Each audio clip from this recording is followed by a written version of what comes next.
अभिवादन। आज हम इस विशेष कारण से इस प्रांगण में उपस्थित हुए हैं जिसका एकमात्र उद्देश्य है एक ऐसे व्यक्तित्व के जीवन पर्यंत किए गए कार्यों का अभिनंदन करना एवं उनके परिवार द्वारा ऐसे विराट व्यक्तित्व को नमन करना जिसने अपना संपूर्ण जीवन स्वतंत्रता संग्राम एवं सामाजिक चेतना जागृत करने एवं सुधारों में लगा दिया। एक पत्रकार के रूप में जिन्होंने क्रांति के द्वीप प्रज्वलन के साथ साथ स्वतंत्रता संघर्ष को परिणति तक पहुंचाने का कार्य जिस धरती माँ के सच्चे सुपूत ने सफलतापूर्वक किया, आज उस अजय पुरुष का 98वां जन्म दिवस मनाने के लिए हम आज एकत्रित हुए हैं। इस शख्स का नाम किसी परिचय का मोहताज नहीं है। श्री राजेंद्र कुमार अजय आज अपने जीवन के 18वें वसंत में इस बसंत पंचमी के शुभ दिन प्रवेश कर रहे हैं। हम सभी इस आयोजन के साक्षी बनकर स्वयं को गौरवान्वित महसूस कर रहे हैं। इस अवसर पर मैं कहना चाहूंगी कि यह देश, यह समाज व कांग्रेस पार्टी सदैव आपकी ऋणी रहेगी। आप अपने आप में लिविंग लीजेंड हैं जिन्होंने स्वाधीनता संग्राम में आज़ादी की लौ फैलाने का कार्य किया। पत्रकार के रूप में अपने देशभक्ति के विचारों से जनमत को प्रभावित किया।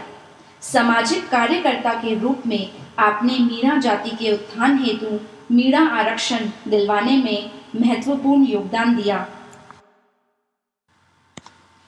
कार्यक्रम में उपस्थित सभी माननीय अतिथि गणों से निवेदन है कि आज हम श्री अजय जी के जीवन वृत्त एवं योगदान को आप तक पहुंचाने का प्रयास कर रहे हैं। हालांकि इनके कार्य इतने विस्तृत एवं अधिक हैं कि इसे कुछ घंटों या मिनटों में वर्णित किया जाना संभव नहीं है। फिर भी यह हमारा प्रयास है कि इसे संक्षेप में इनकी चर्चा की जाए।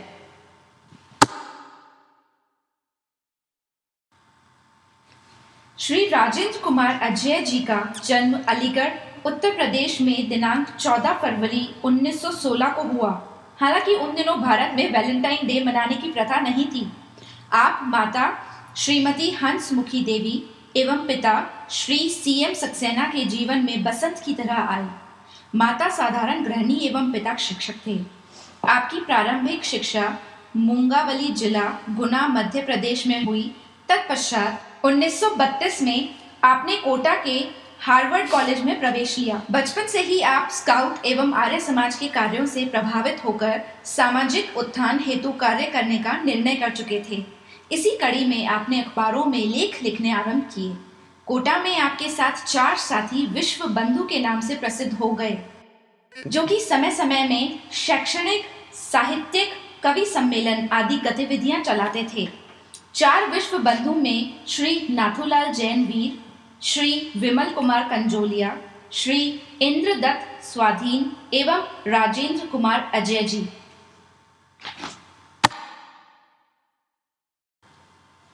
वर्ष 1932-33 में कोटा में आपने संवाददाता के रूप में साप्ताहिक राजस्थान पत्र के लिए प्रसिद्ध विद्वान एवं कवि श्री केशरी सिंह बारहट का साक्षात्कार लिया, जिसकी लेखनी को पढ़कर आपके पीछे पुलिस व सीआईडी के लोग पड़ गए।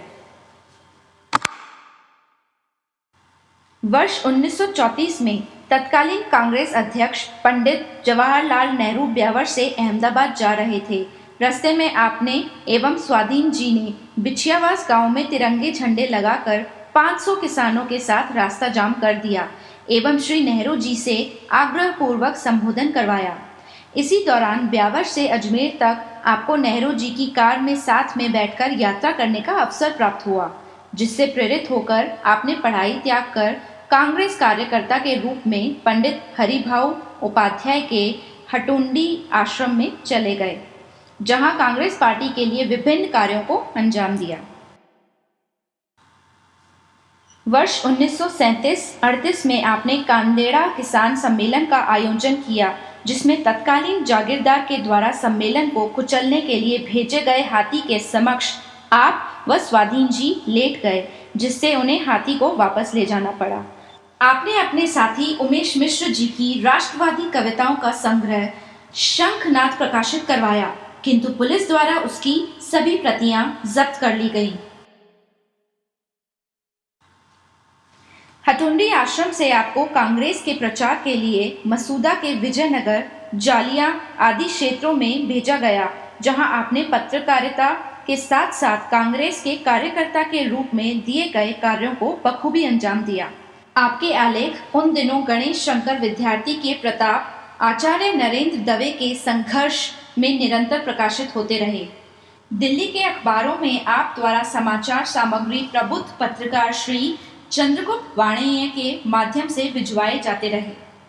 इन्हीं गतिविधियों के फलस्वरूप आप पर 6 मुकदमे अलग अलग बनाए गए, जिसमें आपको कुल 42 माह की सजा सुनाई गई। वर्ष 1937-38 में आपने हरिपुरा कांग्रेस के 91वें अधिवेशन में शिरकत की, जिसमें आपको सुभाष बाबू, नेहरू जी, गांधी जी एवं कस्तूरबा गांधी आदि नेताओं से मुलाकात करने एवं सुनने का अवसर प्राप्त हुआ। वर्ष 1939 में जमनालाल बजाज के नेतृत्व में जयपुर में प्रजामंडल के माध्यम से आंदोलन चल रहा था। पंडित हीरालाल शास्त्री जी ने हरिभाऊ उपाध्याय से आपको मांग लिया। तत्पश्चात प्रजामंडल के कार्यों के सिलसिले में आपने नीम का थाना, श्री माधोपुर, रींगस, झुंझुनू आदि स्थानों की यात्रा की। वर्ष 1941 में आप मुंबई पहुंचे, जहां आपने समाचार पत्रों के लिए समाचार संकलन का कार्य जारी रखा। उस समय के महत्वपूर्ण पत्रकारों एवं व्यक्तियों से श्री यूसुफ महर अली, के अब्बास, सैयद अब्दुल्ला बरेलवी मुख्य संपादक स्टेटमेंट, सज्जाद जहीर, जोश मलिहाबादी, सरदार अली अख्तर, अली हैदर, डॉक्टर राम मनोहर लोहिया, श्री अशोक मेहता, बीबी अम्तुस्सलाम, वर्धा आश्रम में गांधी जी के सहयोगी कमलेश भाई आदि से आपकी निरंतर मुलाकातें होती रहीं। आप 9 अगस्त 1942 को मुंबई में भारत छोड़ो आंदोलन के उस ऐतिहासिक कार्यक्रम में भाग लेने वाले संभवतः एकमात्र जीवित राजस्थानी व्यक्ति हैं, जहां अरुणा आसिफ अली ने तिरंगा झंडा फहराया एवं आंदोलन का आरंभ किया। वर्ष 1943 में आपने कोटा में श्री नाथूलाल जैन के साथ दीनबंधु पत्र का प्रकाशन आरंभ किया, जिसने राज्यों में नागरिक अधिकारों एवं उत्तरदायी शासन के लिए सरकार पर दबाव बनाने का कार्य किया। तत्पश्चात आप गोविंदगढ़ में चरखा संघ के सदस्य बन गए, जिससे खादी के प्रचार प्रसार एवं गांधीवादी विचारों को आपने फैलाया।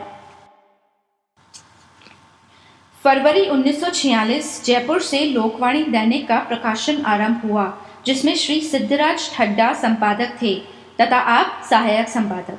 उस समय 3 प्रमुख समाचार पत्र प्रकाशित होते थे: लोकवाणी दैनिक श्री हीरालाल शास्त्री जी का, राष्ट्रदूत श्री जयनारायण व्यास जी का तथा नवयुग श्री मोहनलाल सुखाड़िया जी का।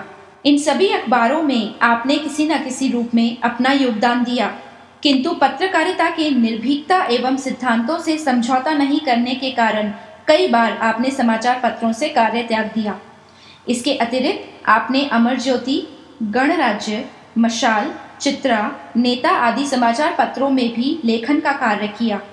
आज़ादी के पश्चात बाबा नरसिंह दास की साप्ताहिक पत्र प्रभात का संपादन भी आपने किया। राजस्थान पत्रिका के शैशवकाल में आपके श्री कुलिश के साथ आपके मधुर संबंध रहे थे। उन्होंने आपको राजस्थान पत्रिका से जुड़ने का निमंत्रण भी दिया था, परंतु आपने विनम्रता पूर्वक इसे इनकार कर दिया। वर्ष 1965 से आज तक आप हमारा वतन नामक समाचार पत्र का प्रकाशन एवं संपादन निरंतर कर रहे हैं, जो कि जीवन सिंह भाटी के सहयोग से प्रकाशित किया गया था। तत्कालीन जनसंपर्क मंत्री श्री हरिदेव जोशी जी एवं श्री राजेंद्र शंकर जी भट्ट को आप द्वारा प्रथम प्रतियां भेंट की गईं, जिन्हें यह समाचार पत्र अत्यधिक पसंद आया। यह अखबार अपने 49वें वर्ष में प्रवेश कर चुका है, जिसमें आप आज भी अपनी लेखनी के माध्यम से सामाजिक चेतना जगाने एवं राजनीतिक टीका टिप्पणियां करते रहते हैं। इस प्रकार हम देखते हैं कि श्री अजय जी का संपूर्ण जीवन त्याग, परिश्रम, जीवटता एवं संघर्ष का प्रतिरूप है। आपने अपने जीवन में कभी सिद्धांतों का समझौता नहीं किया, एवं पद की कभी लालसा भी नहीं रखी। आज़ादी के पश्चात कांग्रेस के दिग्गज नेता जहां बड़े बड़े पदों पर विराजमान हो गए, आपने पद को कभी महत्व नहीं दिया। जब भी ऐसा अवसर आया तो आपने विनम्रता पूर्वक पद लेने से मना कर दिया। आपने स्वतंत्रता संग्राम के दौरान श्री जयनारायण व्यास, श्री गोपी कृष्ण विजयवर्गीय, स्वामी कुमारानंद, हरिभाऊ उपाध्याय, माणिक्यलाल वर्मा, कृष्ण गोपाल गर्ग, श्री वीके कौल, श्री नरहरि बापट, ज्वाला आदि नेताओं एवं क्रांतिकारियों के साथ कार्य किया। 1945 में जयपुर से गोविंदगढ़ यात्रा के समय मीणा जाति के सुधार में लगे हुए श्री लक्ष्मी नारायण झरवाल एवं श्री अडीसाल सिंह छापोला से रेल में आपकी मुलाकात हुई। उन्होंने मीणा जाति पर जयपुर राज्य के कानूनों एवं पुलिस अत्याचार की चर्चा की, जिस पर आपका मन विचलित हो गया और इस जाति का उत्थान हेतु आपने संकल्प कर लिया और आपने मीणा सुधार समिति के अध्यक्ष बंशीधर जी शर्मा के साथ संपर्क कर मीणा जाति को आरक्षण दिलवाने का कार्य हाथ में ले लिया। जयपुर के पास स्थित नींदड़ बेनाड़ में एक मीणा सम्मेलन का आयोजन किया गया, जिसमें आपको मीणा सुधार समिति का मंत्री एवं लक्ष्मी नारायण जी झरवाल को संयुक्त मंत्री चुना गया। इस सम्मेलन में आपने मीणा जाति को जरायम पेशा कानून से मुक्त करवाने एवं सामान्य अधिकार दिए जाने का प्रस्ताव पारित करवाया।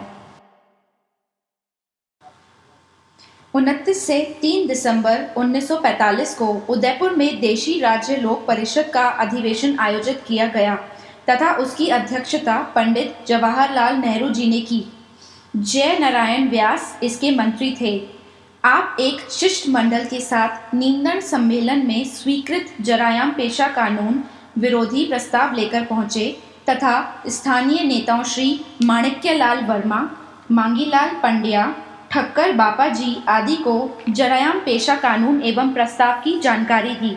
तत्पश्चात पंडित नेहरू जी की जानकारी में यह बात लाई गई।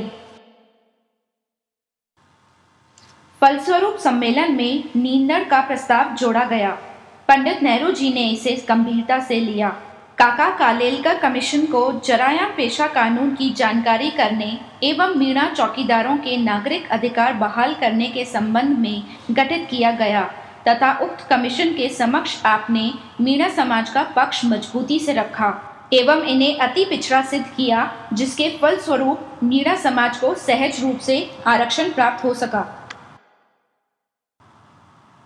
इनके परिवार में पत्नी श्रीमती प्रभावती रानी और 3 पुत्र श्री अनिल कुमार सक्सेना, डॉक्टर अखिल कुमार सक्सेना, श्री अतुल कुमार सक्सेना और पुत्री श्रीमती आभा सक्सेना जी हैं।